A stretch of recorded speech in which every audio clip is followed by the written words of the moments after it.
सभी को सादर नमस्ते। सनातन वैदिक धर्म यूट्यूब चैनल में आप सभी का हार्दिक अभिनंदन है। मित्रों, विदुर नीति की हमारी श्रृंखला चल रही है और अभी तक हमने इस श्रृंखला में विदुर नीति स्वाध्याय की श्रृंखला में 23 कक्षाएं आपको पढ़ा दी हैं। प्लेलिस्ट में कॉलम बना दिया गया है विदुर नीति। महात्मा विदुर के उपदेश 1 करोड़ लोगों तक ले जाने के लिए हम इस सीरीज का निर्माण कर रहे हैं। तो आप स्वयं देखिएगा, स्वयं सुनिएगा और दूसरों को भी देखने के लिए, सुनने के लिए शेयर अवश्य करते रहिए। चलिएगा, आज हमारा आरंभ होता है। हमारा विदुर नीति का दूसरा अध्याय चल रहा है। ठीक है, तो महात्मा विदुर कहते हैं, रथः शरीरं पौरुषस्य राजन् आत्मा नियन्तेन्द्रियाण्यस्य चाश्वाः तैरप्रमत्तः कुशली सदश्वैर्दान्तैः सुखान्तैः सुखं याति रथीव धीरः। कहते हैं कि धृतराष्ट्र सुनो, मनुष्य का ये जो शरीर है ये एक रथ है।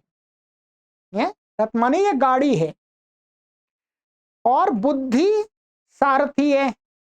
जो शरीर में बुद्धि है वो क्या है? सारथी है। और इंद्रियां इसके घोड़े हैं। जो हमारी ज्ञानेंद्रियां हैं वो इसके क्या हैं? घोड़े हैं। इनको वश में करके सावधान रहने वाला चतुर एवं धीर पुरुष काबू में किए हुए घोड़ों से रथी की भांति सुखपूर्वक संसार पथ का अतिक्रमण करता है। कहते हैं जो ये आत्मा है, आत्मा इसमें क्या है? रथी है। जैसे एक रथ होता है, रथ में बैठने वाला जो रथ का मालिक होता है वो रथ को और घोड़ों को और उसको चलाने वाले ड्राइवर को, सारथी को क्यों रखता है? क्योंकि वो जहां जाना चाहे वहां पहुंच जाए। और वो घोड़े, सारथी और रथ जब उस मालिक के कंट्रोल में रहता है, वो मालिक सारथी को जैसा बोलता है और सारथी फिर घोड़ों को जैसा इशारा करता है, वहीं पर घोड़े उधर ही रथ को ले जाते हैं। यदि इसके विपरीत हो जाए तो जो रथ का मालिक है वो जहां जाना चाहे वहां नहीं पहुंच सकता। यदि रथ का मालिक का घोड़ा, जो घोड़े हैं वो सारथी उनको कंट्रोल करे और वो सुने ही नहीं, वो उल्टी दिशा में ले जाए, तो जो मालिक है जहां जाना चाहता वहां नहीं पहुंचेगा, दूसरी जगह पहुंच जाएगा। उसको दुख होगा, उसको कष्ट होगा। यहां पर उपमा रूप में यहां पर यह कहा कि इसी प्रकार से मनुष्य को इस शरीर में क्या समझना चाहिए? जो आत्मा है वो तो इस शरीर का मालिक है। ये जो शरीर है किस लिए मिला है? आत्मा की यात्रा के लिए मिला है। हम कोई गाड़ी खरीदते हैं, किस लिए खरीदते हैं? अपनी यात्रा के लिए खरीदते हैं। तो ये शरीर को भी एक इस आत्मा को मिला है। तो आत्मा क्या है? मालिक है, स्वामी है इस शरीर का। और ये जो बुद्धि है, बुद्धि को कहा है सारथी है, ड्राइवर है। और जो इंद्रियां हैं, इंद्रियां क्या है? घोड़े हैं। अर्थात ये इंद्रियां के सहयोग से और बुद्धि के सहयोग से आत्मा इस शरीर से जहां प्राप्त होना चाहता है वहां प्राप्त हो जाता है। जो कुछ प्राप्त करना चाहता है प्राप्त कर लेता है। परंतु ये सब कब होता है? जब जिस प्रकार से रथ के मालिक के कंट्रोल में सभी हों, घोड़े, सारथी, सब कुछ कंट्रोल में हो तभी। ठीक वैसे ही इस शरीर, इंद्रियां और बुद्धि उस आत्मा को सही स्थान पर पहुंचा सकती हैं जब ये सब आत्मा के कंट्रोल में। ये उपदेश दिया गया कि मनुष्य को अपनी इंद्रियां, अपना शरीर और अपनी बुद्धि किस प्रकार से देखना चाहिए? रथ के समान, घोड़ों के समान है, और उस मालिक के समान और ड्राइवर के समान। बहुत सुंदर यहां पर एक उदाहरण प्रस्तुत किया। तो इसलिए ये श्लोक हमको यही कहता है कि ये इंद्रियां, बुद्धि और ये शरीर हमारे नियंत्रण में रहेगा तो हम अपने गंतव्य तक आराम से पहुंच सकते हैं। और यदि हमारे कंट्रोल में नहीं रहा तो ये शरीर जर्जर हो जाएगा, बीमार पड़ जाएगा, खत्म हो जाएगा, नष्ट हो जाएगा, और हमें जहां जाना है वहां पर फिर दोबारा पकड़ना पड़ेगा, फिर दोबारा पकड़ना पड़ेगा, ऐसे ही चलता रहेगा। और आगे क्या कहते हैं? एतान्य निगृहीतानि व्यापादयितुम अपि अलम अविधेया इवादांता हयाः पथिस्को सारथिम। शिक्षा न पाए हुए तथा काबू में न आने वाले घोड़े जैसे मूर्ख सारथी को मार्ग में ही मार गिराते हैं, वैसे ही ये इंद्रियां वश में न रहकर पुरुष को मार डालने में समर्थ हो जाती हैं। इसलिए इंद्रियों पर कंट्रोल रखना चाहिए। अनर्थम अनर्थः पश्यन्नर्थम चैवाप्यनर्थतः इंद्रियैरजितैरबालः सुदुःखम मन्यते सुखम। इंद्रियों को वश में न रखने के कारण अर्थ को अनर्थ, अनर्थ को अर्थ समझ करके अज्ञानी पुरुष बहुत बड़े दुख को भी सुख मान बैठता है। ठीक है, ये सही बात बोली कि इंद्रियों को अपने बस में मन, जो अज्ञानी व्यक्ति होता है वो न रखने के कारण से क्या है, जो अनर्थ होते हैं, जो विषय कष्टप्रद होते हैं, उनको व्यक्ति क्या मान लेता है? सुखप्रद मान लेता है, और उन्हीं में फंसा रहता है और अंत में क्या करता है? कष्ट भोगता। तो ऐसा अर्थात इंद्रियों को अपने वश में रख करके विचार विवेक बुद्धि पूर्वक हमें भोग करना चाहिए। ये श्लोक से हमें संदेश मिल रहा है। और आगे कहते हैं धर्मार्थौ यः परित्यज्य स्यादिन्द्रियवशानुगः श्री प्राणधनधारेभ्यः क्षिप्रम स परिहीयते। जो धर्म और अर्थ का परित्याग करके इंद्रियों के वश में हो जाता है, वह शीघ्र ही ऐश्वर्य, प्राण, धन तथा स्त्री से भी हाथ धो बैठता है।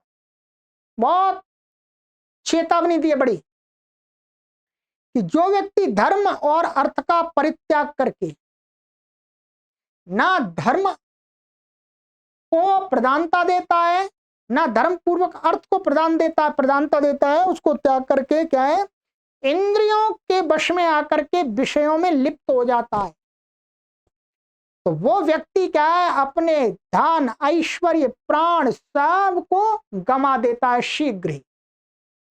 भाई जिसकी इंद्रियां वश में नहीं है वो तो समाप्ति हो जाएगा थोड़ा 1-2 वर्ष में, और 1-2 वर्ष क्या वो हो सकता है वो एक दिन में ही समाप्त हो जाए। और कहते हैं अर्थानामीश्वरो यः स्यात् इंद्रियाणामनीश्वरः इंद्रियाणामनैश्वर्यात् ऐश्वर्यात् भ्रश्यते हि सः। जो अधिक धन का स्वामी होकर भी इंद्रियों पर अधिकार नहीं रखता, वह इंद्रियों को वश में न रखने के कारण ही ऐश्वर्य से भ्रष्ट हो जाता। वही बात कह रहे हैं कि जो अधिक धन का स्वामी है होकर भी इंद्रियों पर अपना अधिकार नहीं रखता, चाहे अरबपति है, खरबपति है, पर इंद्रियों पर उसका कंट्रोल नहीं है, तो वह इंद्रियों को वश में न रखने के कारण से वो सब कुछ धन अपना गंवा बैठता है। आप अनेक उदाहरण ले सकते हैं। यदि हमारी अभी इंद्रियों पर ही कंट्रोल नहीं है तो हमारे पास धन है तो हम सारे कार्य गलत करेंगे और गलत करते करते हमारा वो गलत कार्य हमारा अंत कर देंगे, शीघ्र ही अंत कर देंगे। तो बचना चाहिए। धन है तो भी अपनी इंद्रियों को कंट्रोल में रखना चाहिए, धन नहीं है तो भी अपनी इंद्रियों को कंट्रोल में रखना चाहिए, तभी हमारा जीवन सुखद हो सकता। और कहते हैं आत्मनात्मानम अन्विच्छेद मनोबुद्धीन्द्रियैर्यतैः आत्माह्येवात्मनो बंधो रात्मैव रिपुरात्मनः। मन, बुद्धि और इंद्रियों को अपने अधीन कर अपने से ही अपने आत्मा को जानने की इच्छा करे, क्योंकि आत्मा ही अपना बंधु है, आत्मा ही अपना शत्रु है।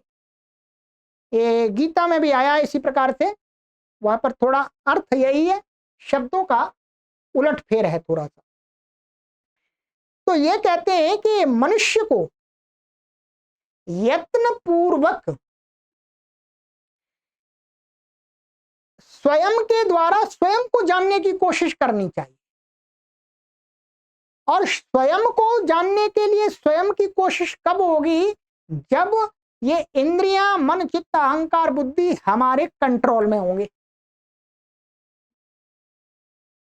और कहते हैं कि संसार में प्रत्येक व्यक्ति अपने अपना शत्रु स्वयं है, अपना मित्र भी स्वयं है। उसका शत्रु दूसरा नहीं है।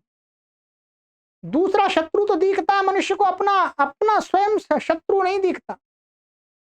तो कहते हैं ये भी अपने आप का परीक्षण करके जानना चाहिए कि मैं अपनी कहीं हानि तो नहीं कर रहा। जो इंद्रियों का दास होता है वो अपना शत्रु स्वयं ही होता है,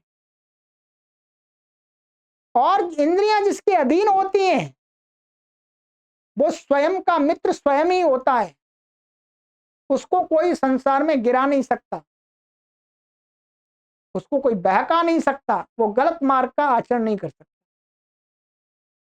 तो श्लोक ये हमें ये प्रेरणा देता है, शिक्षा देता है कि हमें स्वयं के द्वारा स्वयं को जानने का यत्न करना चाहिए। कोई दूसरा हमें बताए कि आप ऐसे हैं, वो उसमें भ्रम हो सकता है, डाउट्स हो सकते हैं, परंतु जब हम स्वयं के द्वारा स्वयं को जानेंगे तो क्लियरिटी होगी, हाँ मैं ऐसा हूं, मेरे अंदर ये दोष हैं, इनको हटाने चाहिए, मेरे अंदर ये अच्छाई है, इनको और बढ़ाना चाहिए। यही उन्नति के पथ पर आरूढ़ होने का एक सबसे श्रेष्ठ मार्ग।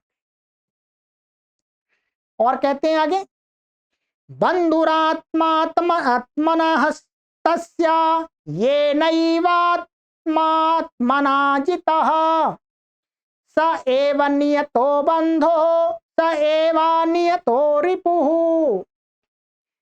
जिसने स्वयं अपने आत्मा को जीत लिया है उसका आत्मा ही उसका बंधु बन जाता है, उसका मित्र सखा बन जाता है, और वही आत्मा जीता गया होने पर सच्चा बंधु है, और वही न जीता हुआ होने पर सच्चा शत्रु वही आत्मा है। हम स्वयं ही शत्रु बन जाते हैं यदि हमारा हम पर कंट्रोल नहीं है तो। और कहते हैं आगे, क्षुद्राण क्षणे क्षेणे वा जालेन झषावपि हितावुरु कामश्च राजन क्रोधश्च तौ प्रज्ञानम विलुम्पतः। हे राजन, जिस प्रकार सूक्ष्म छेद वाले जाल में फंसी हुई दो बड़ी बड़ी मछलियां मिलकर जाल को काट डालती हैं, उसी प्रकार से ये काम और क्रोध दोनों विवेक को नष्ट कर देते। बहुत अच्छा उदाहरण दिया है कि कोई जाल है छोटे छोटे छेदों वाला, उसमें बड़ी बड़ी मछलियां दो फंस गई हैं, तो दोनों मिलकर के उस जाल को काट करके बाहर निकल जाती हैं, उस जाल को नष्ट कर देती हैं। ठीक वैसे ही ये जो काम और क्रोध मनुष्य के अंदर हैं, ये इसको मिलकर के नष्ट कर देते। कामी और क्रोधी व्यक्ति अधो मार्ग पर चला जाता है, पतन हो जाता है उसका, सब प्रकार से उसकी उन्नति रुक जाती है। तो क्रोध और काम से बचना चाहिए। और कहते हैं समवेक्ष्येह धर्मार्थी संभारान योधि गच्छति स वै संभृत संभारः सततम सुखमेधते। जो इस जगत में धर्म तथा अर्थ का विचार करके विजय साधन सामग्री का संग्रह करता है, वही उस सामग्री से युक्त होने के कारण से सदा सुख पूर्वक समृद्धशाली होता रहता है। यही कहा कि धर्म और अर्थ का विचार करके पदार्थों का संग्रह करता है, वस्तुओं का संग्रह करता है, तो वो वस्तुएं उसको सुखपूर्वक जीवन प्रदान करते हैं। और जो बिना धर्म और अर्थ का विचार किए ही वस्तुओं को इकट्ठा करता रहता है, चोरी चपाटी जैसे तैसे मिल जाए, तो वही वस्तुएं उसको दुख पूर्वक जीवन प्रदान करती हैं। ये आप समाज में देखते हो, खूब देख लीजिए, अनेक उदाहरण आपको मिलेंगे। इसलिए मनुष्य को पदार्थों का संग्रह धर्म और अर्थ पूर्वक विचार पूर्वक करना चाहिए। और कहते हैं आगे, यह पंचाभ्यंतरान शत्रून अभिजित्य मनोमयान जिगीषति रिपूनन्यान रिपवो भी भवन्ति तमः। तम, जो चित्त के विकार भूत 5 इंद्रिय रूपी भीतरी शत्रुओं को जीते बिना ही दूसरे शत्रुओं को जीतना चाहता है, उसे शत्रु पराजित कर देते। ये भी बिल्कुल सही बात कही कि जो व्यक्ति अपनी 5 इंद्रियों को ना जीत करके दूसरे लोगों को जीतने की कोशिश करता है, वो अंत में स्वयं पराजित हो जाता है। किसी दूसरे को जीतने से पहले स्वयं की इंद्रियों को जीतना आवश्यक है। जो अपनी इंद्रियों को जीतता है वही दूसरे को जीत सकता है। कहने का तात्पर्य ये है। और कहते हैं, असंत्यागात पापकृताम पापाम तुल्यो दंडः स्पृशते मिश्र भावात् शुष्केणार्द्रं दह्यते मिश्र भावात् तस्मात् पापैः सह संधिं न कुर्यात्। पापाचारी दुष्टों का त्याग न करके उनके साथ मिले रहने से निरपराध सज्जनों को भी उन पापियों के समान ही दंड प्राप्त होता है। जैसे सूखी लकड़ी में मिल जाने से गीली भी जल जाती है, इसलिए दुष्ट पुरुषों के साथ में मेल जोल ना करे। ये भी बहुत अच्छा उदाहरण है कि सूखी लकड़ियों को अग्नि जला देती है झट से, गीली को नहीं जला सकती। परंतु वो गीली लकड़ियां यदि सूखी लकड़ियों के साथ में रख दी जाएं तो वो गीली भी जल जाती है, नष्ट हो जाती है, राख बन जाती है। वैसे ही यहां पर कहा कि दुष्ट लोगों के साथ रहने से क्या है, हम भी दुष्टों के साथ दंड के भागी बन जाते हैं। हमको भी दंड मिलता है। हम चाहे बेशक कितने अच्छे हों, ईमानदार हों, परंतु दुष्टों के साथ संगति है, दुष्टों से मेल जोल रखते हैं, तो हम भी दंड के भागी बनेंगे। वो गलत काम करेंगे और जब उन पर रेड पड़ेगी तो हम भी पकड़े जाएंगे, हम भी जेल में जाएंगे। चाहे फिर कहें हम तो अच्छे ईमानदार हैं, फिर नहीं माना जाएगा। अरे भाई ईमानदार थे तो इसके साथ में रहते क्यों थे? कुछ न कुछ तो किया होगा। तो बिल्कुल सही इशारा किया है, उदाहरण भी बहुत अच्छा दिया। इसलिए दंड से बचने के लिए अच्छे लोगों को दुष्ट लोगों से बच करके रहना चाहिए, अर्थात मेल जोल नहीं करना चाहिए।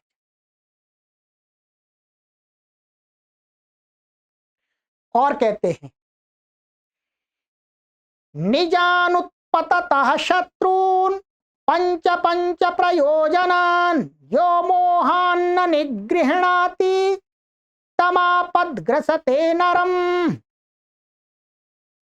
जो 5 विषयों की ओर दौड़ने वाले अपने 5 इंद्रिय रूपी शत्रुओं को मोह के कारण वश में नहीं करता, उस मनुष्य को विपत्ति ग्रसित लेती है। ग्रस यानी विपत्ति उसको घेरे लेती है।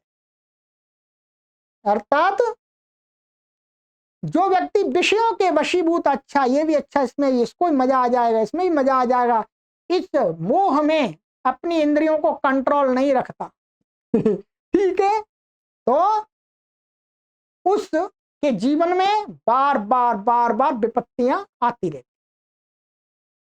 तो विषयों का मोह त्याग करके ही हमें अपनी इंद्रियों को अपने वश में रखना चाहिए, ये यहाँ पर बताने का प्रयास किया गया है। और कहते हैं, बहुत सुंदर सुंदर श्लोक है, आनंद आ रहा मुझे तो। अनसूयार्जवम शौचम संतोष प्रियवादिता दम सत्यमनायासो न भवन्ति दुरात्मनाम। गुणों में दोष न देखना, सरलता, पवित्रता, संतोष, प्रिय वचन बोलना, इंद्रिय दमन, सत्य भाषण तथा सरलता, ये गुण दुरात्मा पुरुषों में नहीं होते। बहुत सुंदर। क्या दुष्ट व्यक्ति में ये चीजें नहीं होती हैं? क्या गुणों में दोष न देखना। दुष्ट व्यक्ति क्या गुणों में भी दोष देखता है, तो गुणों में दोष न देखना, सरलता, पवित्रता, संतोष, प्रिय वचन बोलना, इंद्रियों को अपने कंट्रोल में रखना, सत्य भाषण करना और सरलता। ये दोबारा दे दिया है सरलता, वैसे अनायास, ये सरलता माने ऐसा कहेंगे एक अच्छा स्वभाव।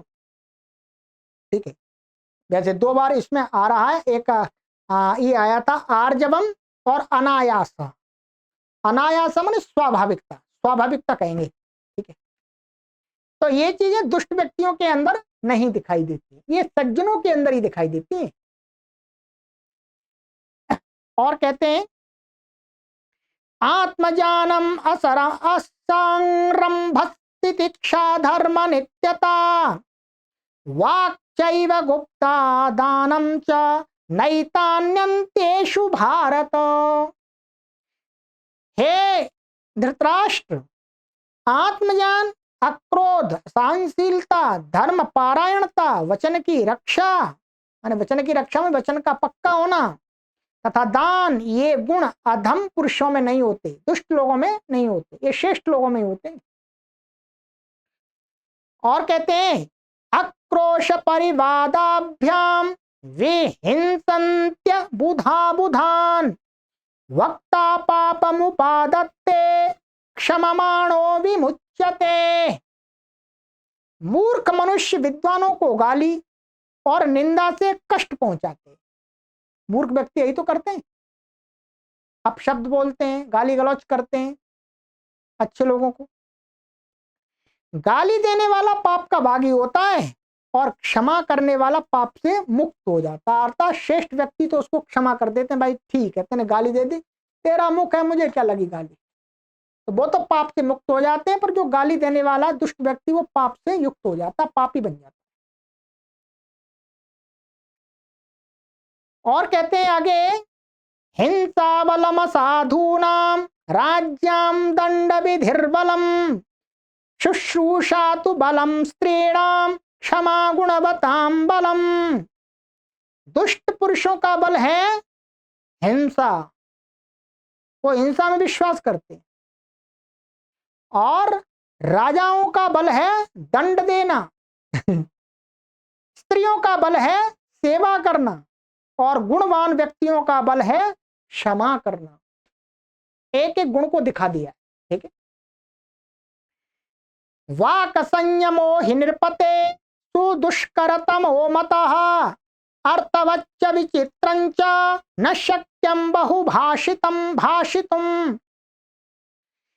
कहते हैं वाणी का पूर्ण संयम तो बहुत कठिन ही माना गया है, वाणी को एकदम मित होकर के बोलना, बराबर माने अधिक ना बोलना ना कम बोलना।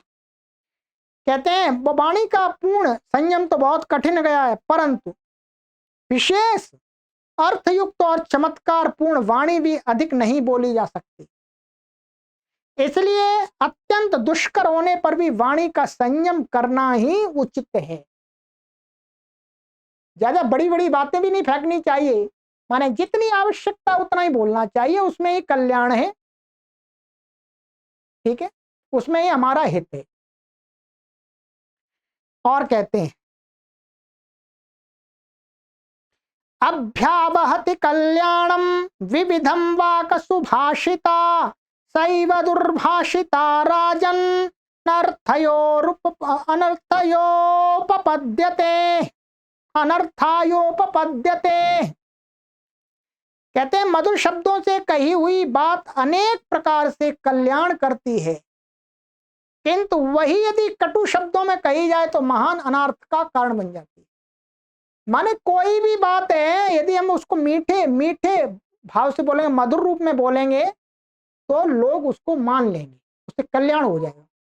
और कोई सच्ची बात है उसको एकदम कटु रूप में बोलेंगे तो उससे कोई हित नहीं होगा, वो मानेगा ही नहीं सामने वाला। तो इस श्लोक से ये मिलती है शिक्षा कि हमें मधुर वाणी, जो भी कुछ बोलते हैं किसी को बताते हैं तो थोड़ा सा मीठे स्वर में बोलना चाहिए, कोमल स्वर में, मृदु स्वर में, ठीक है। और कहते हैं रोहते साय कैरविद्धम वनम परशुनाहितम हतम वाचा दुरुक्तम भीभत्सम न संरोहति वाक्षतम।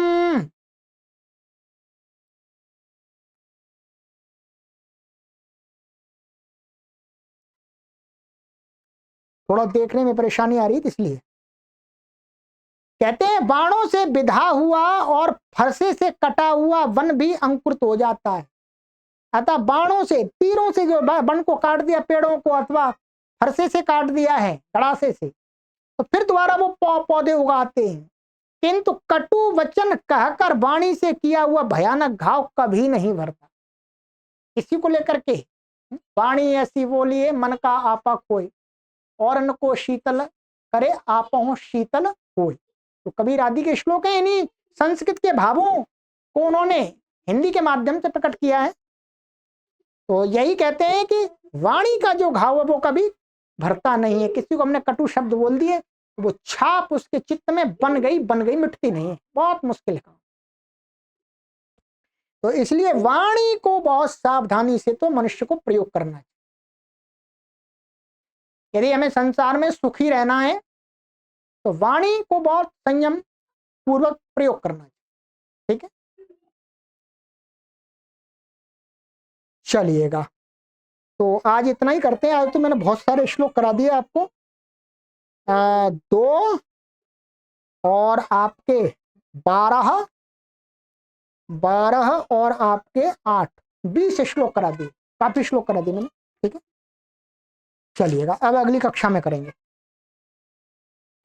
आपको ये विचार अच्छे लग रहे हो, ठीक है। मुझे मालूम है आप ये पुस्तकें नहीं खरीद सकते हैं, परंतु वीडियो के माध्यम से हर कोई व्यक्ति सुन सकता है, कहीं पर भी सुन सकता है। पुस्तक को कहाँ ला देंगे, कहाँ ढोएंगे, ऐसा भी सोचेंगे। परंतु इन बातों को, विदुर नीति नाम आपने सुना होगा, परंतु विदुर नीति में क्या क्या बातें ये तो नहीं जानी होंगी। तो इसलिए आप लोग अधिक से अधिक संख्या में इन बातों को जान जाएं, यही हमारा उद्देश्य है जी। तो आपसे यही अपेक्षा करते हैं, निवेदन करते हैं कि आप अधिक से अधिक अपने परिचित लोगों तक भी इन वीडियोज को शेयर करें। सभी को सादर नमस्ते। ओम।